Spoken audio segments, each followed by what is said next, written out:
कुछ तो करना पड़ता है। अब आवाज़ तो अच्छी थी नहीं भगवान ने तो फिर डांस एक ऐसी चीज़ है जो फिर भी सीखी जा सकती है। तो सबके अपने फीचर्स होते हैं या खूबसूरती होती है, तो उनको देख के तो लगता है कि कहाँ ही हम स्टैंड करेंगे इनके बीच। आपके साथ हुआ है ऐसा कभी? आप तैयारी करने के लिए आप जा रही हैं, तैयार पूरी हुई हैं आप, तो उसके बाद आपने देखा ओ मेरे सामने तो ये हैं, अच्छा अब क्या होगा, अच्छा ये तो बहुत ज़्यादा खूबसूरत है, कभी ऐसा मतलब तो सबके साथ ही होता है ना, क्योंकि जब आप ऐसे कॉन्शियस होते हो थोड़े से, तो आपको दूसरा थोड़ा ज़्यादा ही लगता है। जम्मू कश्मीर के बच्चे एक्टिंग और मॉडलिंग में पीछे नहीं है, ये सब तो आपको पता चल ही गया होगा अभी तक, क्योंकि अभी हम कुछ समय से देख रहे हैं कि जम्मू कश्मीर के बच्चे ना सिर्फ जम्मू कश्मीर में बल्कि ऑल इंडिया में अलग अलग प्लेटफॉर्म्स पे जाके परफॉर्म कर रहे हैं, और ना कि परफॉर्म कर रहे हैं बल्कि कोई ना कोई जैसे कि रनर अप भी आ रहे हैं, जीत भी रहे हैं कॉन्टेस्ट। और इस समय मेरे साथ एक ऐसी ही एक हाउसवाइफ हैं, अब आप इतना चौंकिए मत जी, हाउसवाइफ ही हैं जो इस वक्त ड्रीम्स प्रोडक्शन हाउस की तरफ से कुछ समय पहले यहाँ पर ये जो आप अवार्ड्स देख रहे हैं, ड्रीम्स प्रोडक्शन हाउस की तरफ से एक कॉन्टेस्ट हुआ था जिसमें ये सबसे पहले तो ऑल ओवर इंडिया में मोस्ट अट्रैक्टिव आइज का इनको अवार्ड मिला है। दूसरा मिसेस ब्यूटीफुल हेयर का भी, जो कि आप देख भी सकते हैं, मिसेस ब्यूटीफुल हेयर का इनको अवार्ड आया है। और तीसरा मोस्ट ब्यूटीफुल स्किन, ये जो हुआ था कॉन्टेस्ट, ये लखनऊ में हुआ था, 9 अक्टूबर को हुआ था, और जिसमें ये ऑल ओवर इंडिया में रनर अप आई हैं। बिल्कुल, तो चलिए आज इन्हीं से बात करेंगे और जानेंगे कि इनकी जर्नी कैसी रही। सबसे पहले तो ये कि बीइंग अ हाउसवाइफ, तो मतलब ये पहले से सोच के रखा था शादी से पहले, या शादी से पहले किया था कभी, मतलब स्टार्टिंग से ही था एक्टिंग मॉडलिंग में, कि फिर शादी के बाद धीरे धीरे? नहीं मैम, बचपन में ड्रीम था कि मॉडलिंग में जाना है, मिस जम्मू बनना है, पर फिर कभी चांस ही नहीं मिला। तो अब जाके जम्मू में ऑडिशंस हो रहे थे, तो मैंने सोचा कि ट्राई करते हैं, अपॉर्चुनिटी को ग्रैब करते हैं। तो ऑडिशंस दिए और क्लियर हो गया। अच्छा, मतलब शादी से पहले कभी ट्राई किया, जैसे कॉलेज टाइम्स में कभी, जैसे कोई स्कूल में तो बड़े सारे कंपटीशन होते थे, स्कूल में तो जब हम जब फ्रेशर्स होती थी, स्पेशली फ्रेशर्स होती थी, फेयरवेल पार्टी होती तो रैम वॉक करना होता था, मतलब उस टाइम से ये सोचा था कि आगे जाके कुछ करना है? नहीं, मैंने लाइफ में कभी भी कुछ ट्राई नहीं किया था ऐसा। मैं तो इनफैक्ट ऑन स्टेज भी कभी नहीं गई हूँ। ये मेरा फर्स्ट टाइम था कि मैं ऑन स्टेज गई, मैंने माइक पकड़ा या माइक पे बोला इतने सारे लोगों के सामने। तो हाँ, मेरे लिए तो बहुत ही अलग एक्सपीरियंस था। तो सडनली ये कहाँ से दिमाग में आ गया कि मॉडलिंग? चीज़ थी कि मॉडलिंग करनी है, मिस जम्मू बनना है। तो पर ये नहीं था कि कभी स्टेज पे चढ़ी थी, क्योंकि शायद थी, किसी के सामने बोलना नहीं आता था, ऐसा लगता था पता नहीं कुछ गलत निकल जाए। शायद। हाँ हाँ, तो इसीलिए कभी ट्राई नहीं किया, स्टेज पे चढ़ी ही नहीं, कभी स्कूल टाइम में भी नहीं चढ़ी। अच्छा, तो पेरेंट्स को पता था कि भाई हमारी बच्ची की रुचि बहुत ज़्यादा है मॉडलिंग की तरफ? हाँ, पेरेंट्स को, क्योंकि मैं पापा को बचपन में बोलती थी कि मुझे मॉडलिंग में जाना है, मुझे मिस जम्मू बनना है। तो क्या कहते थे? तो वो हंसी हंसी में बोल देते थे, अच्छा बड़े होके चली जाना। बड़े होके चली जाना। अच्छा। स्कूल टाइम में बोलती थी ना। तो पर ऐसी यहाँ पे इतनी अपॉर्चुनिटीज़ तब होती भी नहीं थी। आजकल स्टार्ट हुआ है कि प्रोडक्शन हाउसेस आते हैं और ऑडिशंस लेते हैं यहाँ पे, तब पहले कहाँ होता था। और जम्मू के पेरेंट्स पहले भेजते भी नहीं है।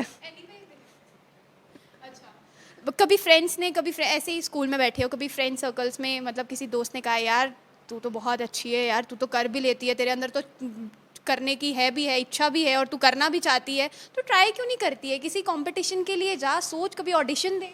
नहीं, कभी किसी ने मेरे को बोला ही नहीं, बोला ही नहीं कभी?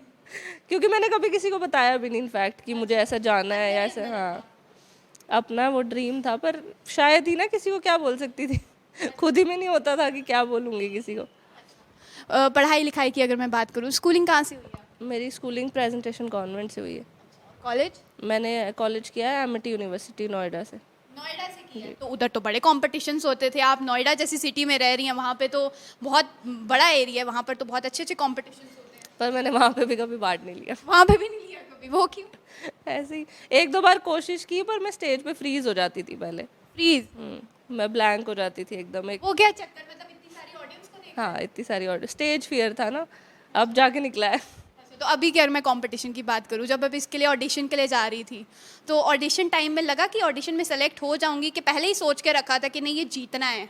नहीं, ऑडिशन के टाइम पे जाते हो लगा कि नहीं सिलेक्ट होगा, पर बाद में फिर हो गया, तो थोड़ी उम्मीद जग गई कि हो सकता। पहले नहीं थी उम्मीद? नहीं नहीं, ऑडिशन क्लियर नहीं होगा? नहीं, लग रहा था नहीं होगा, जब हो गया फिर थोड़ी सी उम्मीद आ गई, थोड़ा सा हिम्मत भी आ गई कि नहीं कर सकती हूँ। तो जब आप ऑडिशन के लिए जा रही थी, तो उस टाइम पे बीइंग हाउसवाइफ मतलब कैसा घर वालों का रहा, क्या कहा उन्होंने, सपोर्ट करते हैं कि मतलब यही है कि you are a housewife, तो होता है ना कि घर पे रहिए, बच्चा है आपका, बेबी है आपका, तो इसे संभालिए, कहाँ आप कौन से कामों में जा रही है? नहीं, मेरे को सभी ने सपोर्ट किया। मैंने जिसको भी पूछा, अपने पेरेंट्स को, अपनी फैमिली में जिसको भी पूछा, सबने मुझे सपोर्ट किया कि नहीं तुम्हें जाना चाहिए। अच्छा, खुद ही बोला यार, हाँ। बड़े लकी हो आप। हाँ, बहुत लकी हूँ।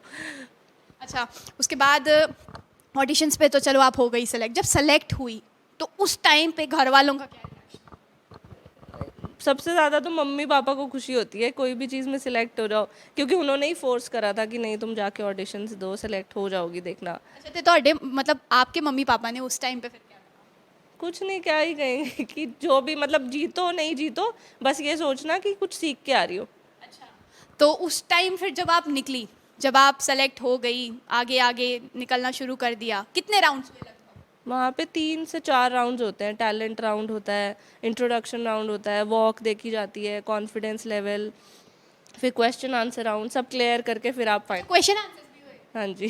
तो क्या पूछा, कुछ जनरल नॉलेज का पूछा? नहीं, जनरल नॉलेज और कुछ नहीं होता है इसमें, सिर्फ ऐसे क्वेश्चंस होते हैं जिसमें आपकी वो मेंटल सोच देखते हैं कि कैसी है। अच्छा, कोई एक सवाल ऐसा बता दो जिसमें आपको लगा कि ओह शिट, ये क्या किया, क्या सवाल कर लिया, अब इसका क्या जवाब दूं मैं?